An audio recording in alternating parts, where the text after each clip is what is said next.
नमस्कार दोस्तों, मैं विनय सिंह एक बार फिर स्वागत करता हूं आपका अपने YouTube चैनल मनी मैटर्स में। आज के इस वीडियो में आपको ट्रेडिंग टिप्स के बारे में बताऊंगा और कुछ ऐसी स्ट्रेटजी बताऊंगा जिससे कि आप मार्केट में ट्रेड करते वक्त घाटा कम से कम उठाएंगे और आपको फायदा होने की उम्मीद ज्यादा है।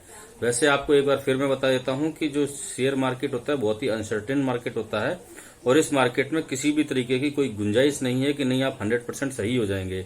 इसलिए आपको इस मार्केट में बहुत ही सतर्क, बहुत ही जानकारी और अपनी जो है विवेक के साथ काम करना पड़ेगा। अगर आपको पैसा कमाना है तो इस मार्केट में पैसे की कोई कमी नहीं है, बहुत ज्यादा पैसा मिल जाता है। पर होता क्या है, कंसिस्टेंसी और आपके जो आपका ज्ञान है, आपको कंपनी के बारे में रीड करना पड़ेगा जिसमें भी आप लगा रहे हैं। यही सब बातें हैं। चलिए वीडियो शुरू करते हैं।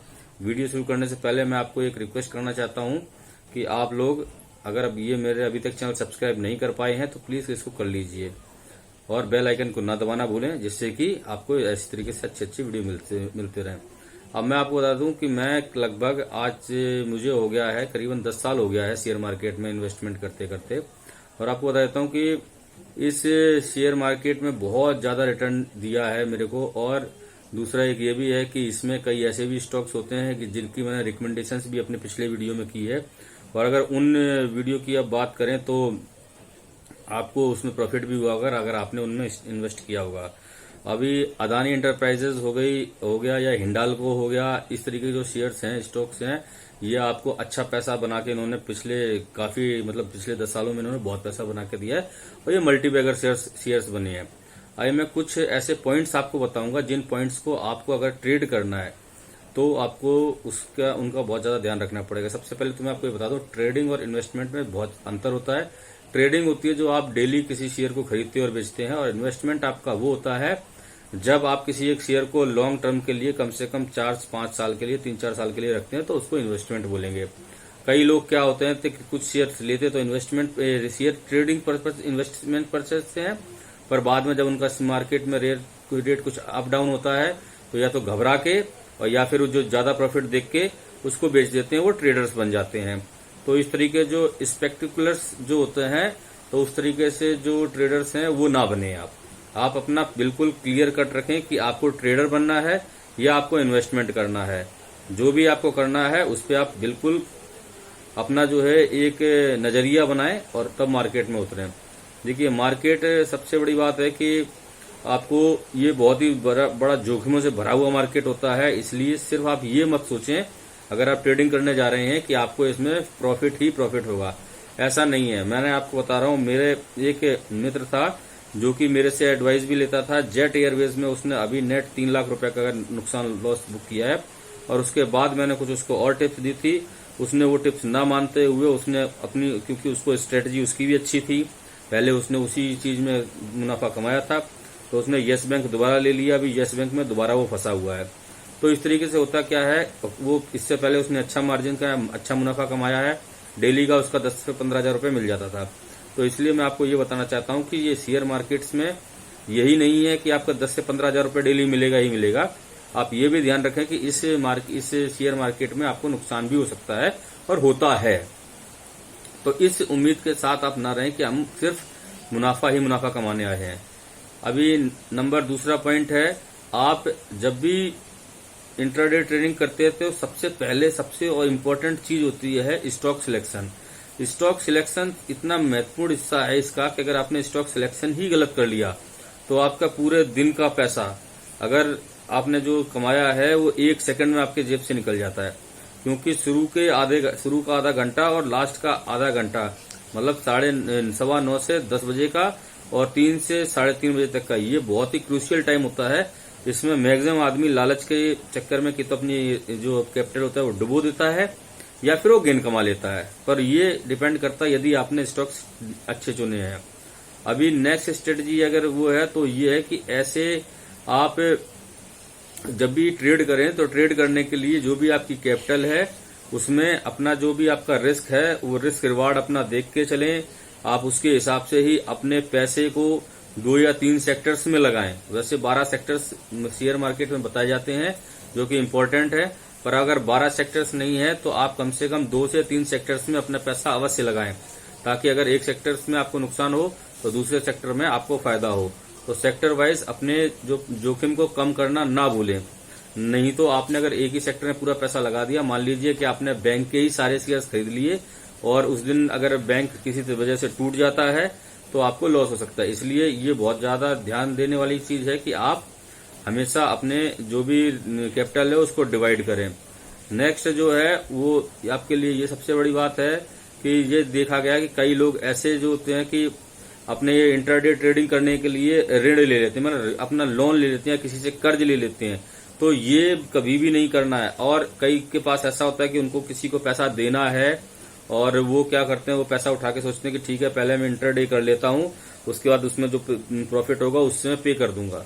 तो ये बहुत ही गलत स्ट्रेटजी है। कभी भी आप ट्रेडिंग पैसे कर्ज के पैसे से ना करें जो भी, क्योंकि होता क्या है इसमें डबल लॉस होता है। पहले तो आपने जो कर्ज लिया है उसके आप रेडी हो गए, यहाँ पैसा डूबा तो ये आपका पैसा डूब गया, उसके बाद पछताने के अलावा कुछ नहीं होता है। इसलिए जो भी आपके पास आपके मंथली खर्चे इत्यादि को निकालने के बाद जो रकम बचती है उस रकम को ही आप मार्केट में इन्वेस्ट करें और उसी से ही आप शेयर में ट्रेडिंग करें या शेयर खरीदें। अब नेक्स्ट जो है जिसको मैं बता देता हूं कि आप लोगों को ये बहुत ध्यान देने वाली चीजें हैं, क्योंकि छोटी छोटी चीजें हैं। हम जो स्टॉक्स चुनते हैं तो उसको किस तरीके से चुनना है, तो सबसे पहले कि ऐसे स्टॉक्स चुने जिसमें लिक्विडिटी हो। कम लिक्विडिटी वाले शेयर्स को बिल्कुल नहीं चुने। कम लिक्विडिटी वाले शेयर्स का कहने का तात्पर्य यह है कि मान लीजिए कुछ शेयर्स होते हैं कि जैसे आपने ऑर्डर डाल दिया 1000 शेयर्स का, पर उसमें लिक्विडिटी नहीं है तो आपका शेयर से परचेज होंगे 500-800 और आपके परचेज हो गए। उसके बाद जब आपको फायदा हो रहा है, जब उसको बेचने जा रहे हैं तो बिकते भी पूरे नहीं है। तो इस तरीके के जो है कम लिक्विडिटी वाले शेयर्स होते हैं उनमें कभी भी पैसा ना लगाएं। इंट्राडे ट्रेडिंग के पर्पज से की बात कर रहा हूँ। इन्वेस्टमेंट्स में तो कोई दिक्कत नहीं है, आप कर सकते हैं अभी जैसे। और दूसरा नेक्स्ट है कि जिस में अच्छे वॉल्यूम है हमेशा उन स्टॉक्स में पैसा लगाएं। अभी मैं आपको बताता हूँ कि अगर मुझसे बोलेंगे कि आपको HDFC में पैसा लगाना ज्यादा बेटर समझते हैं या फिर, तो मैं अगर बैंकिंग सेक्टर से मुझसे कोई बात करेगा तो मैं SBI और ICICI बैंक में ज्यादा पैसा लगाना बेटर समझूंगा देन HDFC के। और इसी तरीके से अगर मुझसे बोलता है कोई CET या MRF, तो CET या MRF में की जगह पे अगर आप इसी का जो है अपोलो टायर्स में लगा लीजिए, वो बेटर है। अगर सीमेंट सेक्टर की बात करते हैं तो सीमेंट सेक्टर में अंबुजा सीमेंट ज्यादा बेटर है अल्ट्राटेक या ACC से।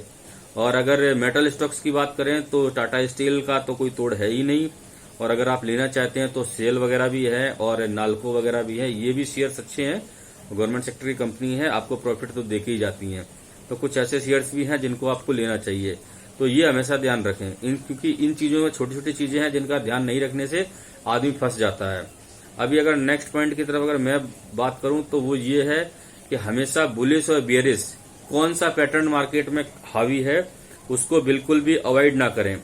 होता क्या है कि अगर देख रहे हैं आप मार्केट में कंटिन्यू मंदी है तो हमेशा आप सेल साइड में शॉर्ट करके चलें। ये नहीं है कि नहीं मैं तो बुलिश रहूंगा या फिर बियरिश रहूंगा, तो ऐसा कुछ भी नहीं है। आपको मैं बता देता हूं, अगर आप अगर बियरिश मार्केट में बुलिश होना चाहते हैं तो उसका एक ही तरीका है कि आप किसी अच्छे शेयर में, जैसे कि रिलायंस हो गया, TCS हो गया, तो इनमें आप अपना पैसा लगा सकते हैं अगर आप बुलिश ही रहना चाहते हैं। क्योंकि कई लोगों की स्ट्रेटजी होती है, मैंने मार्केट में देखा है कि नहीं मैं सेल तो करूंगा नहीं, मैं सिर्फ पॉजिटिव ही रहूंगा और मैं पॉजिटिव वे में जाऊंगा। तो उस कंडीशन में आपको एक ही सलाह है कि आप अच्छे शेयर जैसे कि HDFC, रिलायंस, ITC या फिर TCS, इन्फोसिस, इन शेयर्स में जाइए। आपका पैसा अगर कम भी, मतलब आप ये शेयर्स अगर टूटते भी हैं तो आप इनको एवरेज करने का बहुत अच्छा मौका आपके पास रहता है। आप इन शेयर्स को एवरेज कर सकते हैं और ये जो एवरेज किया हुआ शेयर्स होगा वो आपका कुछ टाइम बाद आपको कुछ ना कुछ गेन देके जाएगा। ये आपका एवरेज करने के लिए बहुत अच्छे शेयर्स होते हैं। अभी नेक्स्ट होता है कि इंट्राडे में कभी भी इस तरीके से न रखें कि आपको पता पड़ रहा है कि कोई स्टॉक्स है वो आज गिरा है तो मैं उसको खरीद लूं। नहीं, बिल्कुल नहीं। हमेशा स्टॉक्स की रेजिस्टेंस और सपोर्ट को ध्यान में रखें। रेजिस्टेंस और सपोर्ट अगर आपको नहीं पता है, आप moneycontrol.com या फिर जो भी आप जिससे भी आप ब्रोकरेज हाउस से, वहां पे भी आपको उसके किसी भी जो शेयर्स होते हैं उनके सपोर्ट या रेजिस्टेंस आपको मिल जाते हैं। वो सपोर्ट और रेजिस्टेंस हमेशा याद रखें, ध्यान दें उनके ऊपर। अगर कोई आपके रेजिस्टेंस के पास में है और रेजिस्टेंस के पास से वो ऊपर निकल रहा है तो आप समझ लीजिए कि आप उसमें पैसा डाल सकते हैं। सेम कंडीशन अगर सपोर्ट है, सपोर्ट को टच करके वो ऊपर आ रहा है वहां से वापस, तो इसका मतलब है कि उसमें फिर से परचेजिंग हो रही है उस शेयर्स में। तो ये कुछ चीजें होती हैं कि सपोर्ट और रेजिस्टेंस के बेस पे भी आप अगर ये दो फैक्टर भी आपने ध्यान में रख लिए तो आप अच्छा पैसा कमा सकते हैं।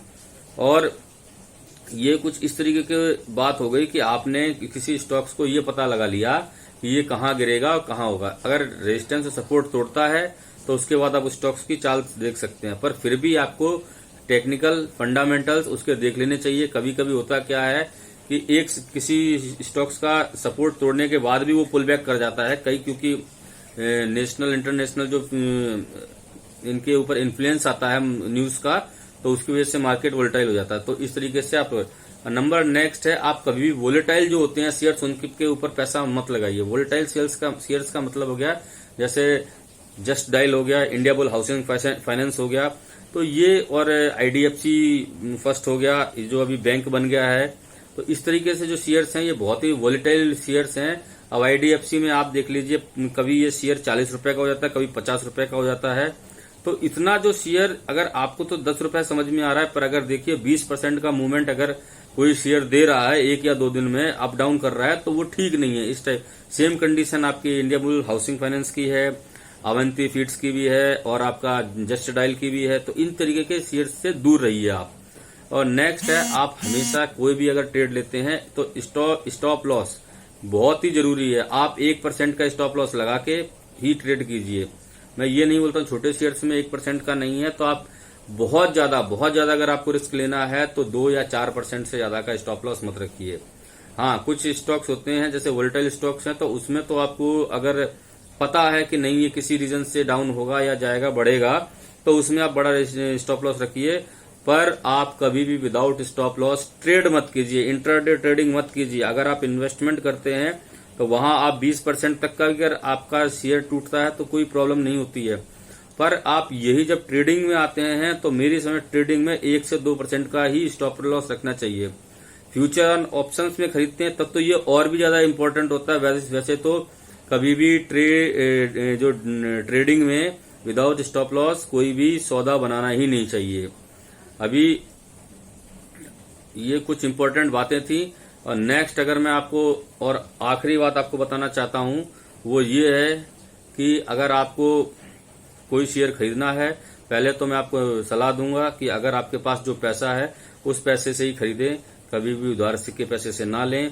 और इंट्राडे ट्रेडिंग से अगर आपको करना है तो पक्का कोई ना कोई शॉर्ट टर्म या लॉन्ग टर्म जो भी है आप कोई ना कोई कोर्स कर लीजिए, किसी इंस्टीट्यूशन से कर लीजिए। आजकल बहुत सारे कोर्स मार्केट में अवेलेबल हैं ताकि आपकी नॉलेज बढ़ सके। और अगर वो भी नहीं करना है तो कम से कम मार्केट को ट्रैक तो कीजिए ही, और इनके चार्ट को पढ़ना आपको आना चाहिए, तभी आप ट्रेडिंग कर सकते हैं। ट्रेडिंग करने के लिए हर किसी को ट्रेडिंग में फायदा नहीं होता है, ट्रेडिंग हर किसी के बस का रोग भी नहीं है।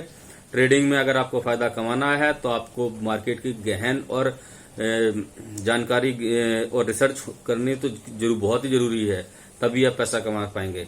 आशा करता हूं कि आपको ये वीडियो पसंद आया होगा। इसी नोट के साथ इस वीडियो करूंगा वाइंड अप। अगर आपको ये वीडियो पसंद आया हो तो आप इसको ज्यादा से ज्यादा लोगों तक शेयर करें और इस चैनल को सब्सक्राइब करना ना भूलें। इस वीडियो को अंत तक देखने के लिए आप लोगों का धन्यवाद।